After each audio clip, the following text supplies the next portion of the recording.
good afternoon, good morning. I hope you are all having a very nice day wherever you are. I am in Bude in Cornwall, far southwest England, and I have lived around here most of the time and used to live in Ilfracombe, and I've lived over North Devon for a long time, and I like the area. North Cornwall is even nicer than North Devon, I think. But this video isn't about where I live. This video is about heroin. And I'm saying I am over 7 months off of heroin. I think it's 7 months and 1 week. And I am about 2 weeks, a week or two short of making 7 months clean off crack, i.e. freebase cocaine so far. I just need to go for another 2 weeks, maybe 3 weeks, maybe only 1 week before I am 7 months dead on clean from crack cocaine. I don't call it crack cocaine, I call it crack, or you might hear me say freebase. Freebase is what I tend to call it when I'm in the crowd who know about white, and it's actually a better name than crack. It's called crack basically because it makes a crackling sound when it's heated, i.e. you light a crack pipe up with crack in it, it'll make a crackling sound, which is addictive. The sound itself is addictive, I think. I will go that far. You might think I'm a fool, you might think I'm full of shit, you might think I'm just off my head, which I probably am, but I'm not of any drugs to mess with my head. I've taken my methadone today, 80 mil as usual, and I think the sound of crack being burnt is addictive, because when you hear that sound you want a pipe. I do anyway. And basically I've been off heroin for over 7 months now. I'm far from being in withdrawal. I'm over the addiction to heroin. I don't even think about it all the time now. I do occasionally have a thought that I wouldn't mind some when I'm in a bad mood. But when I'm in a bad mood, I would tend to get crack, i.e. freebase cocaine, rather than heroin. I would use crack to start with, then I would get some heroin for when I come down, but I'd actually burn both at the same time. I stick the gear in my pocket, closely guarded by my right hand, and I'm doing really well, as people around me are telling me, because I'm on 80 mil of methadone, which I know is quite a high dose, especially in America. You'll see this as a low dose in America, because people are a lot larger overseas in America, over the Atlantic Ocean, and go to France and or Germany or Holland, and people are about the same weight as they are in England. Other than there's a lot of tall people in Holland, I know. The average height in the Netherlands is about 6'1" or 6'2". Yeah, I'm 5'10", so they'll tower over me. Anyway, drugs are bad news when they are used like illicit drugs, basically. Weed is an exception. I do rule weed, i.e. cannabis, i.e. marijuana, i.e. skunk. I never call it skunk though. I don't know why, I just don't like the name skunk. Everyone knows it's cannabis, and then green, I call it green, greenery, green, stuff like that. And it does get you high, but it doesn't get you high after the when you come to the second joint. You won't be as high as you were on the first joint, so you have to give it about a month for the cannabis to be totally out of your system before you will find yourself getting the full-blown effects like you did the first time you smoked it, or the time that you smoked it and you're waiting for 3 or 4 weeks to pass before smoking more. But most people won't do this. Most people will smoke a gram a day. I used to find myself smoking a 1/4 ounce a day. So a 1/4 ounce is 7 grams. An eighth is 3.5 grams. An ounce is obviously 28 grams. Some people round up to 30 grams. And half an ounce is 14 grams. So I did smoke like my fair share of cannabis. OG Kush, OG Master Kush, which is one of my favourites. I want to try OG Cookie, maybe Cookie Cloud or something. OG Cookie, My mate's got that for sale at the moment, and it's tempting to buy some, but I want to remain drug free for the foreseeable future until I move somewhere that doesn't mind me going out and doing drugs. Well, weed, it's not even a drug, smoking a herb, smoking a plant. Why is it demonised by the police and some media demonise it, even though there's nothing wrong with smoking a bit of weed here and there. It can treat MS, multiple sclerosis. It can treat a lot of things like epilepsy. It can treat pain in your lower back, such as a bulging disc or nerves disc bulging onto a nerve, pressing on a nerve, stuff like this. It can also help with your thoughts. You can be a lot more chilled out from smoking weed than you can to the average alcoholic who thinks they need to drink alcohol, else they could have fits. There's no lie about this. Alcoholics can have fits when they suddenly cold turkey their alcohol. They need to be put on chlordihydroperoxide, which is also known as Librium. You may only know this drug as Librium, but let me tell you that chlordihydroperoxide is exactly the same thing. It's just its generic name, and Librium is its trade name. So there you go. I plan to stay off heroin for the rest of my life, and I don't ever want to go back to it. But if I was going to do an opioid, I would take morphine or oxycontin or even fentanyl, but I would do a tiny amount of fentanyl, about that tiny amount. You would hardly be able to see it. It'd be such a small amount. But you can go over on very small amounts of fentanyl. Going over means you took too much of the fentanyl and you go into a nod.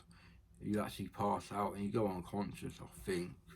And someone has to bring you around with some naloxone. Naloxone is an opioid antagonist, and you can, most people who are addicts have a yellow syringe, and in this yellow syringe is naloxone, the opioid antagonist, the opioid blocker. So when you inject this intramuscularly into someone who has taken an opioid overdose, you can, in theory, save their lives. I have heard this being done and it worked before from one of my mates a long time ago, and he was injected with naloxone and he's still alive today, and he's not even doing gear, which is very good on him, I have to say. You have to inject it into a muscle. I recommend injecting it into the top of someone's backside. This is where a lot of muscle is. Don't try and inject it into a vein, because this is not right. Just don't do it. It's an intramuscular injection, not intravenous. It's a lot different. And I need to get off alcohol, I feel, because I'm drinking 4 cans a night, and it's a bit too much really for a normal person to be drinking 4 cans a night, or 5%, 440ml cans. I suppose it's not too much, it just chills me out a bit. I just want to relax, and alcohol is the only thing I've got which is legal in order to relax with. And I can't smoke cannabis whilst living on this premises unless I go out and find some cannabis in the town centre, maybe in a pub or a bar, restaurant, somewhere like that, where I can find a cannabis dealer. But it won't be a dealer that I find, because they're always at home serving customers. It will be someone who knows someone who might even know someone else. It will be a chain of people that I have to go through to get cannabis, most likely. I would be amazed if there's someone who sells cannabis with the cannabis on them in the first pub I go in. You have to go on a bit of a mission to find someone selling cannabis in this town. I can't see anyone off their head on even heroin, or there's not even anyone on speed, which is a bit of a nuisance, because if it was someone really out of their head, I would ask them. If someone's on speed, the chances are they'll never have to get weed, because you can use weed to come down off speed. Yeah, because weed slows your heart down, and well, It relaxes you, I would say. I don't know if it slows your heart down or speeds it up. This is a subject for another day. Some weed can speed your heart up and some can slow it down. I find that CBD strains of weed, like high CBD strains of weed such as hash, pollen, palm, hashish, Morocco black, whatever you want to call it, hash, has a greater percent of CBD than THC. This makes it a very good drug for relaxing and it will help you calm right down. Whereas green can be full of crystals all over it, all the white little dots on it are crystals, trichromes, I think, or something like that. And that's the tetrahydrocannabinol, and also the cannabidiol. And the THC is psychoactive, so it plays with your mind. It affects your mind, is what psychoactive actually means, and that means you get high. If you don't get high, you could get paranoid. If you don't get high, you will probably have weak weed that requires a lot of joints worth to get you high. But I guarantee you this won't happen to you. All the weed out there is strong if you buy it from the right person, but you can get a CBD weed which won't have an effect because it's CBD weed. The clue is in the title. CBD, cannabidiol.